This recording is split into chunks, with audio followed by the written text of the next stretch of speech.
उत्तराखंड में फूलदेई पर्व की धूम, सीएम धामी ने दी प्रदेशवासियों को शुभकामनाएं। पहाड़ से मैदान तक बदला मौसम, ऑरेंज अलर्ट जारी। जूनाखाड़ा के निष्कासन पर स्वामी प्रबोधानंद गिरी का पलटवार, 4 संतों पर लगाए गंभीर आरोप। बजट सत्र में जनहित के मुद्दे उठाने के बाद खटीमा लौटे विधायक भुवन कापड़ी, जनता ने किया भव्य स्वागत। नमस्कार, आप देख रहे हैं खबर गंगा और मैं हूं आपके साथ अंजलि रावत। अब खबरें विस्तार से। देवभूमि उत्तराखंड में आज लोक पर्व फूलदेई की धूम है। मुख्यमंत्री पुष्कर सिंह धामी ने समस्त प्रदेशवासियों को इस पावन पर्व की हार्दिक बधाई दी है।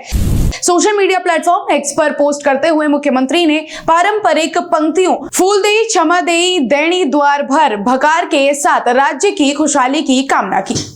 उत्तराखंड की नई पीढ़ी को अपनी जड़ों से जोड़ने के लिए रामनगर के भलोन में एक शानदार पहल की गई है।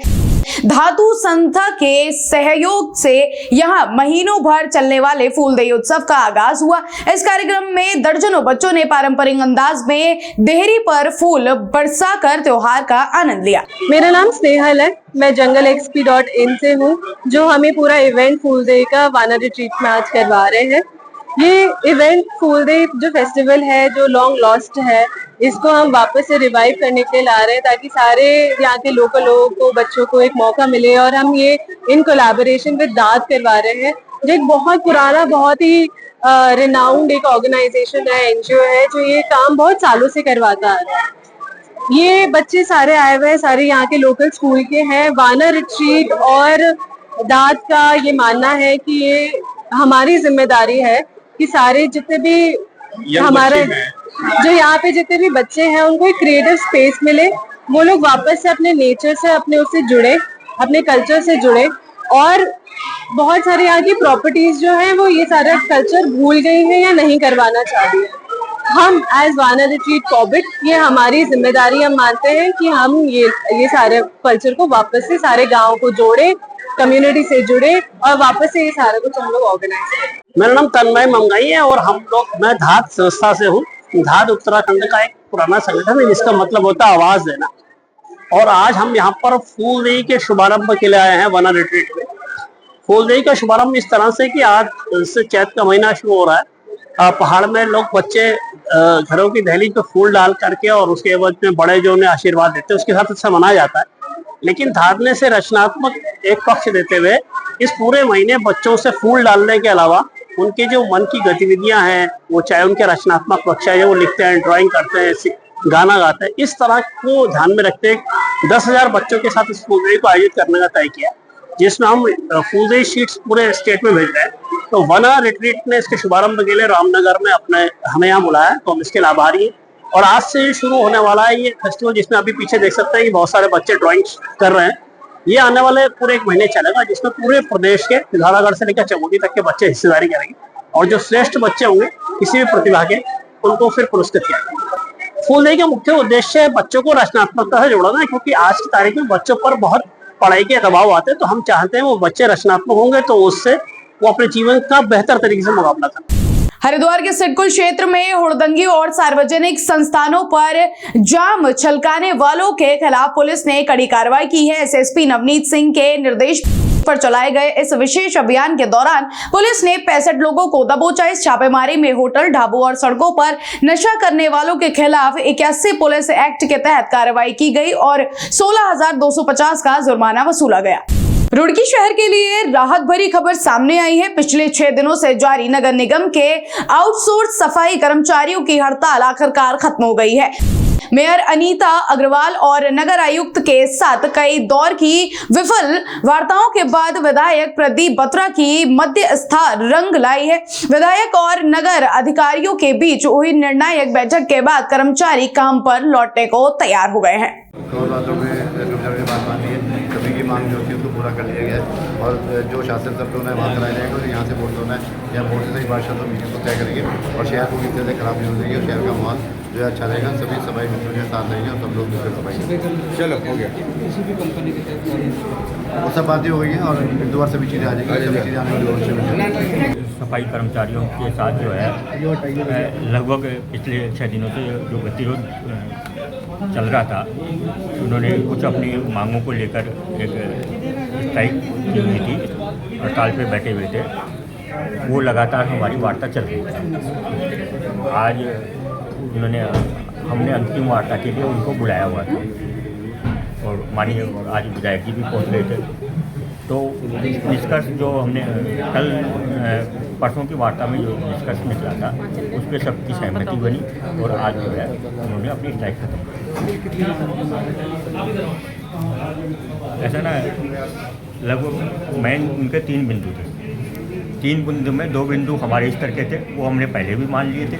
आज भी हमारे मृतक आश्रितों को रखना और क्या नाम जो कर्मचारी हटाए गए थे 60 साल की एज होने की वजह से हटाए गए थे, इसके लिए कह दिया गया कि उनके परिवारजनों को इसे रख लिया।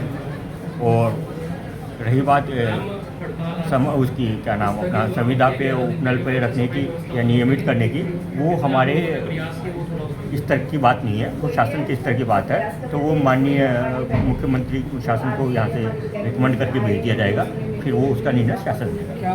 हरिद्वार के बहादुराबाद औद्योगिक क्षेत्र में उस वक्त हड़कंप मच गया जब HPM इन्फोटेक कंपनी में भीषण आग लग गई।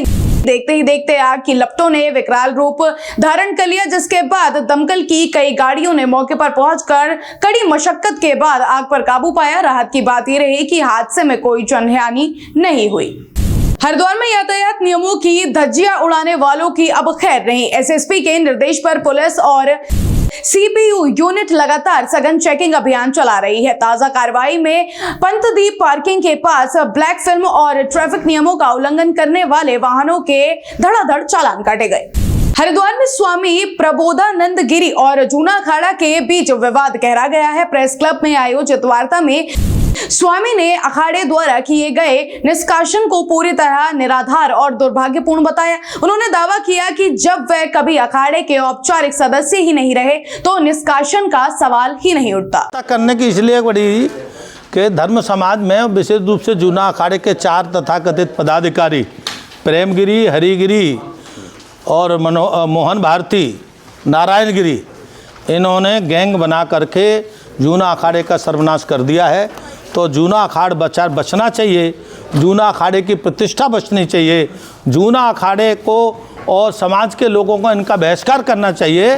सरकार को इनके अवैध कार्यों की जांच करनी चाहिए। धर्म विरोधी, राष्ट्र विरोधी, समाज विरोधी जो गतिविधियाँ हैं इनकी जांच होनी चाहिए। ये हमने सरकार से इस बात के माध्यम से मांग की। हमने धर्म क्यों दिया था? कितना पैसा दिया था? पैसा वो बता देंगे जो दिया था आपको। पहले हम तो उनसे कह रहे हैं कि दे दो, पता है हमको, सब हिसाब लिखूंगा ना मैं।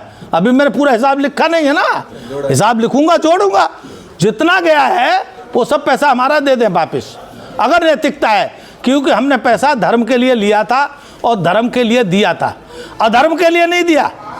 अब वहाँ पर अखाड़े में जो नशे का काम चलता है और नशे को बढ़ावा दिया जाता है और भी अवैध काम होते हैं जिसके मैं सहमत नहीं हूँ और मेरे एक विवाद का भी कारण यही है। बजट सत्र के बाद अपने विधानसभा क्षेत्र खटीमा पहुंचे विधायक भुवन चंद्र कापड़ी का जोरदार स्वागत किया गया। कार्यकर्ताओं और स्थानीय जनता ने फूल मालाओं के साथ अपने जनप्रतिनिधि का अभिनंदन किया। इसके बाद विधायक कापड़ी ने जनता का आभार जताते हुए कहा कि सदन से लेकर सड़क तक जनहित की ये लड़ाई जारी रहेगी। क्षेत्र है, वन क्षेत्र है, जिनमें लोग वर्षों से बैठे हुए हैं और भूमिधरी अधिकार के लिए मांग रहे हैं। चाहे तो हमने बग्गा चौवन को राजस्व गांव की मांग करी है। इसके अलावा रगुलिया, बनगवा, मेला घाट, बनमोहलिया, सिसैया, बकुलिया और पचौरिया, नई बस्ती घोड़ाबाग, नई बस्ती श्रीपुर बिछुआ, गिधौर, जो गांव भी जहां लोग वर्षों से बैठे हैं और जमीन उनके नाम पर नहीं है, सरकार से हमने मांग करी कि उन्हें भूमिधरी अधिकार दे। इसके अलावा जो प्रदेश के युवा रोजगार कर रहे हैं, चाहे वो आउटसोर्स से हैं, चाहे वो उपनल से हैं, चाहे वो अतिथि शिक्षक हैं, चाहे वो मनरेगा कर्मचारी हैं, चाहे वो ऊर्जा के कर्मचारी हैं, जो वर्षों से नौकरी कर रहे हैं लेकिन उनकी नौकरी सुरक्षित नहीं है, किस दिन वो निकाल दिए जाएंगे इस बात की कोई गारंटी नहीं है। उस पर जो है कि हमने सरकार से कहा कि एक ठोस जो है रोजगार सुरक्षा नीति बननी चाहिए, जिससे कि जिस व्यक्ति का रोजगार लग गया है उसे सुरक्षित कर लिया जाए। पुलिस ग्रेड पे में जो हमारे पुलिस के सिपाही थे जिनका ग्रेड पे 2200 से 4400 होना था, 10 साल में जो है कि 20 साल में 4400 होना चाहिए था, उसे 2800 किया। उनके वेतन भत्ते की बात करी कि पुलिस के जो सिपाही है उनका वेतन जो आपका वर्दी भत्ता है वो भी बढ़ाया जाना चाहिए। इसके अलावा जो हमारे किसान हैं किसान जो परेशान है, किसान की फसल नहीं बिक रही है, किसान को खाद नहीं मिल रही है, किसान को सब्सिडी नहीं मिल रही है और जो है कि फसल बिकने पर बोनस नहीं मिल रहा है, तो किसानों को मजबूत करने के लिए लाल बहादुर शास्त्री जी के नारे जय जवान जय किसान के नारे को मजबूत करने के लिए किसानों के लिए कोई ठोस नीति बनाई जाए, इस पर चर्चा करी। इसके अलावा जो आज गैस की किल्लत हो रही है उस पर हमने सरकार से कहा कि जो ये कहते हैं कि हम विश्व गुरु बन गए हैं, 7 दिन सिर्फ 7 दिन हुए हैं और हमारी परेशानी हमारे हिंदुस्तान की किचन तक पहुंच गई है। तो आप समझिए कि अगर युद्ध और बढ़ा तो क्या कितनी स्थिति हमारे देश में खराब होने वाली है। इसलिए हमने सरकार से मांग करी है कि गैस के लिए लोगों को परेशान न होना पड़े, गैस की कालाबाजारी न हो, गैस प्रॉपर सबको मिलती रहे। आज लोग सड़कों पर उतरे हैं, 4 बजे सुबह चले जा रहे हैं और जो है कि दिन भर उन्हें खड़ा कर रहे हैं एजेंसी में, बाद में कह दे रहे हैं गैस नहीं है। तो एक बड़ी विकराल समस्या जो बन गई है, सरकार को इसमें गंभीरता से कदम उठाकर सबको जो है कि इसमें गंभीरता से कदम उठाकर सरकार को गैस मुहैया करनी चाहिए। इसको 310 में इस पर भी चर्चा करी। इसके अलावा जो राज्य के मूलभूत जो आज बिजली में लगातार बढ़ोतरी हो रही है, जो है स्मार्ट मीटर में जो है कि बिल बढ़कर आ रहा है, बिजली के बिलों में कहीं पे ब्याज में तक राहत की नहीं है, इन सब चीजों पर भी चर्चा करी। देखिए, मैंने सरकार से कहा कि धान आप अनुमति अगर दे रहे हैं तो जो लैंड है जहां जल भराव होता है वो सब लोगों को दे, उसमें पक्षपात ना हो। अगर एक जगह पे आज जैसे भक्चुरी फार्म में एक स्पेसिफिक व्यक्ति को आप दे रहे हैं, ऐसा नहीं होना चाहिए। भक्चुरी फार्म में जब पानी भरता है तो सारे लोगों को वहां अनुमति होनी चाहिए। ऐसे ही जहां भी जिन क्षेत्रों में पानी भरता है और धान के अलावा और कोई फसल नहीं हो पाती तो उन जगहों पर अनुमति देनी चाहिए। ये बात हमने सरकार के सामने रखी है। उत्तराखंड में गर्मी के बीच मौसम ने अचानक करवट बदल ली है। पहाड़ से लेकर मैदान तक सुबह से ही घने बादल छाए हुए हैं, जिससे तापमान में गिरावट दर्ज की गई है।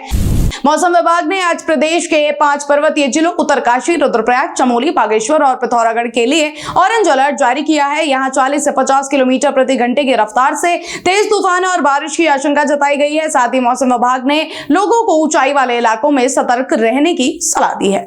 उत्तराखंड की ऐसी छोटी बड़ी तमाम खबरों के लिए बने रहे हमारे साथ और देखते रहिए खबर गंगा। नमस्कार।